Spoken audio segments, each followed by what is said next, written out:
Halo teman-teman, selamat datang di US Kamu Kita. Maaf openingnya biasa aja. Kemarin itu baru aja banyak diskusi soal child free gitu. Ada seorang public figure, bukan public figure juga kali ya, kayak tokoh masyarakat lah ya. Eh, Dia salah satu penganut child free gitu. Terus gara-gara statementnya dia, orang-orang yang punya anak semuanya pada ribut gitu. Kayak nggak suka dengan statementnya dia gitu. Padahal sebenarnya eh, nggak harus ribut gitu kalau nggak dipindahin dialog-dialog di Instagram ke Twitter. Nah itu tuh yang biasanya baik-baik aja dimasukin ke face-facean Twitter jadi kontol gitu. Jadi orang-orang yang nggak apa ya nggak harusnya tahu soal beliau gitu jadi so tahu gitu, nggak tahu apa yang sebenarnya terjadi di hidup dia yang kayaknya ya itu salah aja gitu. Dan gue suka sih dari beberapa orang yang punya statement gitu juga gitu yang apa ya yang gue juga terwakilkan juga gitu. Ada beberapa yang gue retweet juga yang bilang kalau ya sebenarnya kan kalau nggak masuk ke area tubir-tubiran di Twitter sebenarnya kan baik-baik aja gitu memindahkan eh, dialog dari satu platform ke platform lain itu nggak adil gitu. Ya bener juga sih, maksudnya kayak kita tuh banyak banget konflik-konflik yang sebenarnya dicari-cari gitu. Sebenarnya emang nggak harus konflik gitu. Terus akhirnya eh, ibu ini, si beliau ini yang child free ini tuh akhirnya statement lah, omongannya kasar gitu ke dia gitu. Padahal ya mohon maaf nih, maksudnya kan netizen juga suka kasar gitu, gitu. Kok kaget kan? Kok kaget gitu, kok bisa gitu seorang perempuan ngomong gitu, kasar gitu katanya. Yang ngomong ibu-ibu lain yang juga ngehujat dia. Jadi apa ya kayak pantesan Indonesia nggak maju-maju. Masyarakatnya standar ganda gitu. Standar ganda kan paling enak buat diparkir kan, bukan buat maju gitu. Jadi di saat itu saya berpikir gitu, kayaknya orang-orang itu kebanyakan menyamaratakan kebahagiaan seseorang itu dengan yang lain. Misalkan kayak gue senengnya punya anak. Kalau ada orang yang nggak pengen punya anak, dibilangnya kayak ya berarti lu musuh gua gitu. Bukan yang ya gua nggak tahu kali ya dulu sama orang tuanya digimanain atau nggak dia pernah ngeliat di sekitarnya anaknya diapain gitu. Jadi dia ngerasa kayak eh, nggak bisa gitu kalau gua saat ini punya anak gitu. Enggak, tapi kalau ada orang bilang nggak mau punya anak tuh langsung kayak lu tuh nggak tahu apa kalau anak itu karunia gitu. Ya toko juga ada karunia gitu. Maksudnya nggak cuma anak nih gitu, warung ada namanya karunia gitu. Gue suka lucu aja gitu, banyak orang-orang yang sampai apa namanya nanti kalau mati yang nguburin siapa kalau bukan anak gitu lah kan. Anak kan kita udah sekolahin tinggi-tinggi nih ya buat jadi astronot gitu, jadi apa yang dia mau gitu, terus kenapa jadi tukang gali kubur gitu kan. Itu kan ada abang-abangnya tuh gitu yang bisa dibayar tuh kan di situ gitu. Maksudnya jadi kemana-mana nih gitu kan. Gara-gara orang nggak punya anak, pengen nggak punya anak doang jadi konflik horizontal. Gila banget ya. Maksudnya di awal 2023 tuh udah banyak peringatan-peringatan apa jangan mau terprovokasi adu domba di 2024 nanti gitu. Ini nggak jauh-jauh dari pemilu, cuma perbedaan antara orang yang nggak pengen punya anak sama orang yang udah terlanjur punya anak. Sampai ibu-ibu yang sudah punya anak banyak melakukan banyak testimoni gitu. Lihat dong, saya punya anak 3, tapi badan aku masih bagus. Ya kan, begini bu, maksudnya ibu-ibu yang anaknya banyak terus jelek juga lebih banyak nih gitu. Maksudnya ya situ mungkin beruntung dapat suami yang peduli sama ibu gitu. Ya kan mungkin kan ibu-ibu banyak ngelanggar lalu lintas kan karena itu mungkin ya gitu kan. Gak adil nih gua gitu, tiap hari ngurus anak, laki juga gak sayang sama gua gitu. Boleh kali gua sedikit banyak nyelakain orang gitu.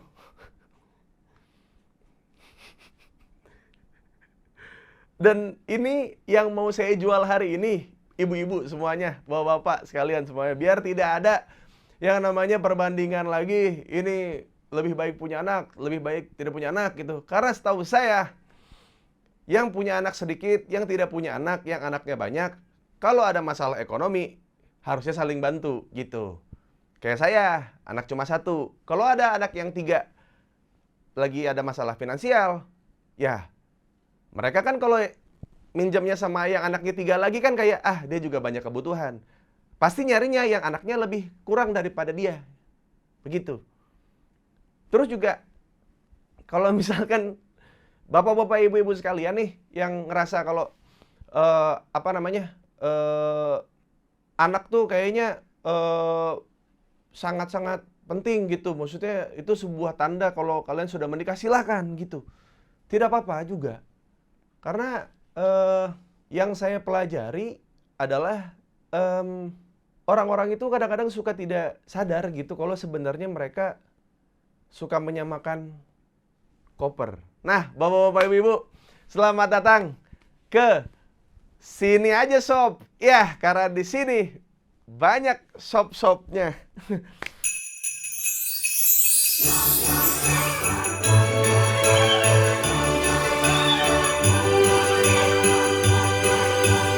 Ya, ini saya hari ini mau dagang yang namanya emotional luggage, bapak-bapak, ibu-ibu. Jadi begini, bapak-bapak, ibu-ibu.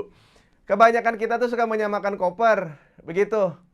Kan bisa anak tiga, ya kan? Taruhlah, anggaplah bapak-bapak, ibu-ibu ini ya seperti koper yang sebelah kanan saya yang berwarna pink ini ya. Nih. Begini. Ada bapak-bapak, ibu-ibu yang bisa ke Bali ya dengan koper ini doang. 2 minggu bisa. Tapi untuk bapak-bapak, ibu-ibu lain segini nggak cukup. Ya kan? Ditambah lagi yang saya bilang emotional luggage itu bukan satu koper, itu satu anak, bukan. Satu orang tua, bapak atau ibunya tuh satu koper. Di dalam koper ini bapak-bapak, ibu-ibu, tersedia kasih sayang buat diri sendiri, kasih sayang buat pasangan, kasih sayang buat anak, orang tua, dan teman-teman. Plus, Twitter do your magic. Yaitu adalah empati-empati kita terhadap orang-orang di luar circle kita. Begitu. Semuanya terkumpul dalam satu koper ini. Kalau bapak-bapak, ibu-ibu berasa, sepertinya saya bisa menambah isi koper saya. Tenang, bapak-bapak, ibu-ibu. Sepertinya ini menjadi hal yang sangat penting sekali. Karena bapak-bapak, ibu-ibu sekalian tuh untuk mengupgrade koper nih, ya kan? Agak sulit. Ganti koper apalagi. Jadi, bapak-bapak, ibu-ibu sekalian, yang namanya emotional legacy itu adalah yang penting bukan harga diri tapi sadar diri, ya. Bukan, wah si ini anaknya banyak, wah gue nggak boleh kalah nih, gue juga harus nambah. Nah kan mempertahankan harga diri tuh, ya kan.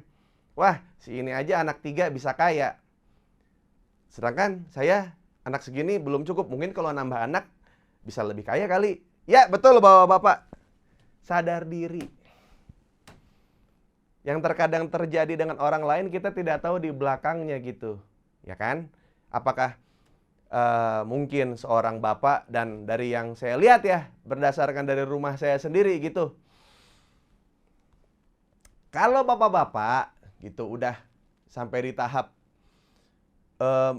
membanding-bandingkan keluarganya dengan keluarga orang lain mampu, keluarga saya kok tidak mampu gitu. Berarti kalau dia bisa, berarti saya bisa gitu. Itu berarti namanya ego, Pak, gitu ya. Nah, ego itu menjadi sebuah tarikan koper ini, Pak. Ini namanya ego, Pak. Nih. Ini namanya ego, Pak. Ini Bapak ini di mana ini bisa menjadi sebuah bantuan, tapi juga bisa menghalangi gitu. Tidak mungkin masuk bagasi pesawat kondisi begini, Pak. Enggak, ego Bapak diturunin. Begitu. Gitu, Pak, ya. Ini nih. Nah, dari pengalaman saya juga Yang awalnya gaji 5 juta cukup jika anak satu istri satu, pakai pekerjaan yang dia suka, gara-gara anaknya 3 melakukan pekerjaan yang tidak dia suka, merugikan orang lain atas nama anak dan istri. Begitu. Jadi ini bahaya sekali Pak ya. Ini kalau bisa diturunin aja. Jadi lebih kompak Pak. Nah, lebih enak angkatnya ya. Emosional luggage-nya jadi lebih enak di sini, lebih tenang gitu. Dan harus sadar diri kalau tiap orang tua itu punya kopernya masing-masing. Jangan menyamakan dengan koper orang lain yang seperti ini. Nah, ini berbeda lagi Pak, emosional luggage-nya Pak. Ini lebih besar. Ya. Karena ini lebih besar, apakah jika koper ini lebih besar berarti isinya lebih banyak dibanding ini? Belum tentu Pak. Belum tentu. Karena kadang-kadang karena brand, karena ingin terlihat dari luar, itu yang penting isinya sedikit, orang tidak tahu. Yang penting adalah Bapak tidak over limit dengan koper-koper Bapak. Dan saya menawarkan 2 koper ini menjadi sebuah acuan Bapak dalam menilai sesuatu ya Pak ya nantinya. Jadi kalau misalnya Bapak nanti melihat yang, wah ini kopernya besar, berarti tanggung jawabnya besar. Berarti dia ingin meeting, berarti dia ada kesibukan di luar kota. Belum tentu Pak, siapa tahu dia berangkat sama selingkuhan. Siapa tahu dia ada nongkrong sama temennya atau nikahan temennya gitu. Banyak Pak gitu. Jadi jangan terkecoh oleh ukuran dari masing-masing koper ini Pak. Begitu. Jadi kalau Bapak melihat ini, wah ini sepertinya isinya baju, terus ada celana, ada kolor. Belum tentu Pak, siapa tahu juga itu ada just tip. Dari luar negeri just tip Pak. Gitu. Yang sebenarnya isinya itu sudah penuh sama titipan orang lain Pak. Nah ini tuh biasanya emotional luggage buat anak-anak yang bapaknya sukses ya. Yang bapaknya kaya biasanya nitipin banyak tuh, ya kan? Kamu harus sekolah begini, harus begini, harus begini, harus begini tuh. Ini. Segede gini Pak, kagak mikirin diri sendiri, mikirin just tip Pak. Nih, segede gini. Ada yang begitu. Ada yang kecil begini, tapi dia isinya yang penting-penting aja Pak. Kolor, casan, peralatan mandi, anduk, baju, celana. Satu yang dipakai, satu lagi buat tidur. Nah ini berarti kan yang penting-penting aja nih Pak. Gitu. Yang terkadang yang begini suka menyamakan hidupnya sama yang begini. Nah ini nggak relate nih Pak nih. Ya. Ini bisa masuk bagasi. Yang di pesawat, di kabin pesawat. Yang ini nggak bisa nih masuk kabin pesawat nih. Ini harus masuk bagasi. Dari situ aja kan udah beda Pak nih kopernya nih. Ya. Jadi harus mengerti namanya emotional luggage. Ini saya menemukan teori ini dari teman saya main PS, namanya Isman HS. Saya juga tidak pernah menyangka kalau saya mendapatkan ilmu soal kehidupan dari teman PS. Luar biasa sekali teman-teman. Oleh karena itu di kesini aja shop ini saya ingin menawarkan 2 produk ini Pak. Ya. Yang saya bilang ini tuh harusnya iya, maaf nih. Ya, ini ego nih ya, diturunin ini biar lebih enak nih Pak, ya. Kadang-kadang ego dinaikin boleh. Asal untuk memperlancar berjalan, tidak apa-apa. Kadang harus naik, kadang harus turun. Ego memang harus seperti itu, Pak. Tapi kalau misalkan Anda membandingkan yang ini lebih bahagia, yang ini enggak bahagia, ya salah, Pak. Ini kopernya aja udah beda. Masing-masing dari kita kan punya koper gara-gara suka lihat orang tuh, ya kan? Situ kopernya bagus dah, gitu. Saya juga pengen beli, gitu. Nah, saya ingin menawarkan bapak-bapak dan ibu-ibu sekalian untuk bangga dengan koper bapak sendiri, Pak. Ya, gitu. Mau orang tua ngomong anak nambah, mau kata temen tambah lagi dong anaknya. Punya anak dong. Tutup kuping, Pak. Koper bapak udah paling bagus, Pak, sebenarnya. Iya. Gara-gara stiker-stiker band di sini nih, coba. Ya kan? Orang imigrasi bingung karena nyampur sama tiket pesawat yang suka dicantelin di sini nih, ya kan? Pusing orang lihatnya. Gara-gara tempelan-tempelan dari orang. Kadang-kadang itu menjadi hiasan yang bagus, terkadang jadinya jadi jelek gitu karena awalnya bapak sudah bagus gitu. Kalau Bapak sudah terlanjur, isinya sudah anak 3 nih di dalam sini nih. Ya kan? Bapak bahagia nih. Ya kan? Dengan anak 3, istri 1, terus Bapak bilang nih ke koper yang satu ini nih, gitu, kayak nambah anak kali, gitu. Nah, mungkin yang Bapak nggak tahu nih, Bapak kan sibuk ngurus anak ketiga nih. Nah, yang ini mungkin anaknya 1 atau 2, atau mungkin belum punya anak. Tapi dia bantu banyak orang nih. Yang mungkin Bapak nggak minjemin si ini, tapi si ini minjemin, Pak, yang ini. Ya kan? Jadi sebenarnya maka nggak usah dibanding-bandingin. Kalau Bapak bahagia yang sebelah sini, nggak usah dibandingin sama yang sebelah sini, Pak. Dan yang pasti, Pak, emotional luggage ini kita berusaha untuk membuat si koper-koper ini tuh sekuat mungkin, Pak. Untuk menahan beban yang ada di dalamnya. Tahan banting. Yang kita cari koper yang seperti apa sih? Biasanya brand yang bagus, model nomor 2. Yang penting apa? Tahan banting, Pak. Benar. Tahan banting. Nih. Jangan dibanting ke koper lain, Pak. Jangan. Karena Bapak juga tanpa dibanting ke koper lain juga otomatis kalau Bapak lagi di perjalanan tuh dalam menampung semua emosi Bapak di sini tuh terguncang-guncang, Pak. Tanpa Bapak sengajain juga terguncang dengan sendirinya. Ya. Jadi Bapak-bapak, Ibu-ibu sekalian, silakan, ini namanya emotional luggage. Yang sebenarnya teorinya tuh sederhana, Pak. Kita kalau mau ada tujuan bersama orang-orang yang penting, dengan hal-hal yang penting yang ada di dalam diri Bapak nih, di otak Bapak, di hati Bapak, ini semuanya kekumpul di sini nih, Pak. Ya. Semuanya kekumpul di sini, dan kadang-kadang kita suka suka ngededetin barang gitu. Harusnya ini cuma muatnya 12 kilo, Bapak dedetin jadi 14 kilo gitu. Jadi saya pikir yang penting itu koper itu bisa nyampe sampai tujuan dan tidak berantakan di tengah jalan gitu. Jadi Bapak-bapak sekalian, yang penting Bapak dalam perjalanan itu tidak bete. Karena kenapa? Kalau sudah over limit ini, Pak, ya, emotional luggage Bapak nih, Ibu sekalian, yang mungkin selama ini dikuat-kuatin gitu, kan sulit ya menjadi orang tua kalau bilang ke anak, pusing lah ngurus anak, beban nih anak gitu. Kayaknya kalau terlontar seperti itu, Bapak jadi orang tua yang tidak baik gitu, ya kan? Jadi Bapak pendam terus di sini nih gitu. Ketika ini sudah penuh, taunya kebobolan lagi, anak nambah gitu. Ketika Bapak berjalan,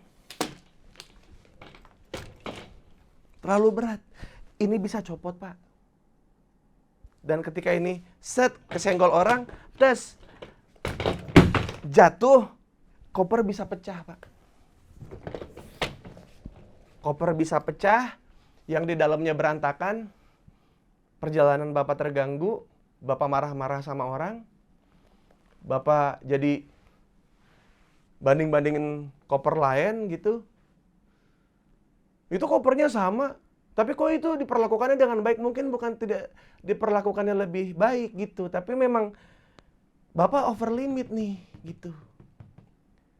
Karena buat seorang laki-laki sampai di tahap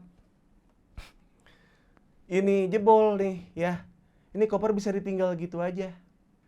Makanya jika melihat bapak-bapak yang tidak tanggung jawab, pergi begitu saja, tidak ada kabar, karena mungkin tidak bisa mengukur emosional luggage-nya sendiri, begitu, Pak. Buat yang kecil juga sama. Mungkin yang kecil ini travelingnya jadi bisa lebih compact, tapi untuk perjalanan jauh itu kurang bisa masuk menurut kita, begitu kan? Nih masa mau ke luar negeri sebulan kopernya cuma ini, ya kan kita tidak tahu. Kalau sebenarnya mereka berpikir ini yang penting-penting aja, nanti sisanya beli di sana. Kalau misalkan nanti di sana kurang bajunya, tinggal beli bajunya di sana. Kalau ini kepenuhan, ya tinggal aja. Simple, dua-duanya bisa perjalanan jauh. Cuman kadang-kadang kan mata kita sebagai manusia nih suka menyamakan koper nih gitu. Jadi buat teman-teman sekalian, kenalilah emotional luggage kalian. Kenalilah seberapa banyak emosi dan pikiran yang kalian bisa tanggung. Pikirin juga ukuran koper kalian tuh sebenarnya segimana, sebesar apa. Karena dengan koper yang agak lumayan kopong, Anda masih punya kesempatan buat masukin benda-benda lain ke dalam koper ini. Anda berjalan dengan istri Anda, dengan suami Anda, Bapak Ibu sekalian gitu. Ternyata, wah, masih ada space sedikit nih, berarti masih bisa beli oleh-oleh. Mikirin orang lain gitu. Kalau sampai kita berperjalanan tidak mikirin oleh-oleh orang lain, ya berarti kan memang sudah hektik, ya sudah tidak apa-apa juga.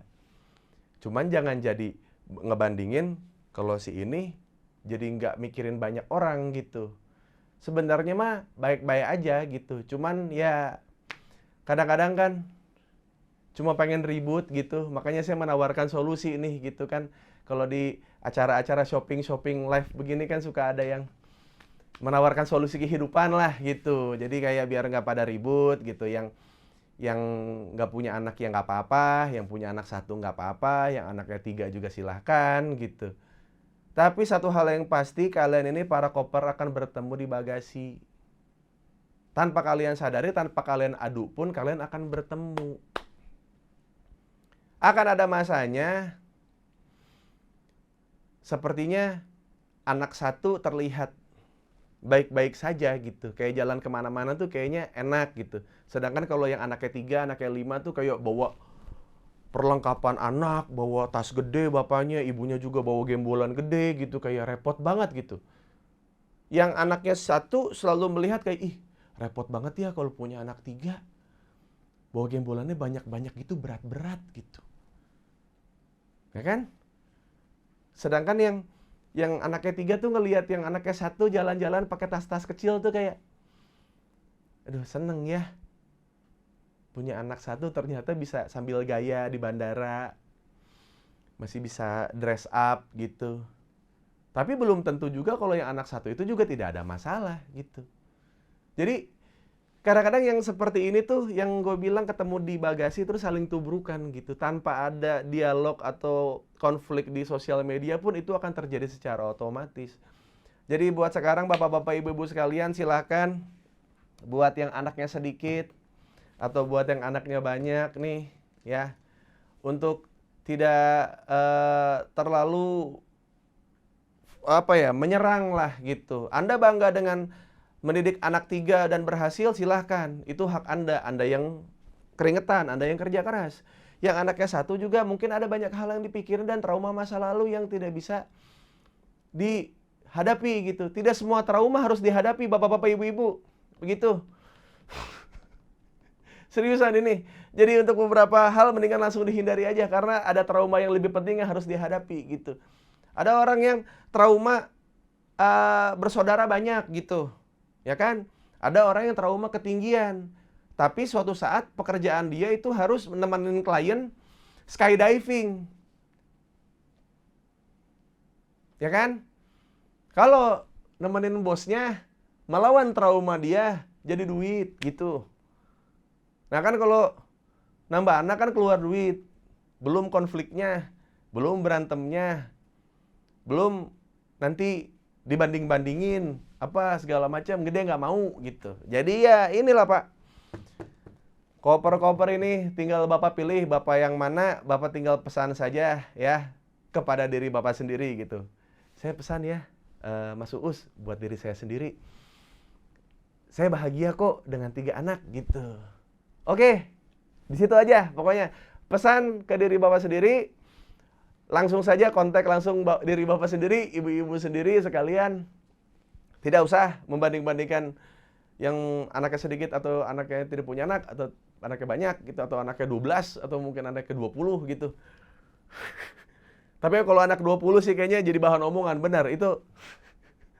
Ini tuh diisinya nggak cuma sama anak tapi juga sama istri gitu, dan tolong dalam mengisi kedua koper ini di dalam pikiran dan hati bapak-bapak ibu sekalian saat menikah, seperti saya gitu. Saya koper kecil gitu.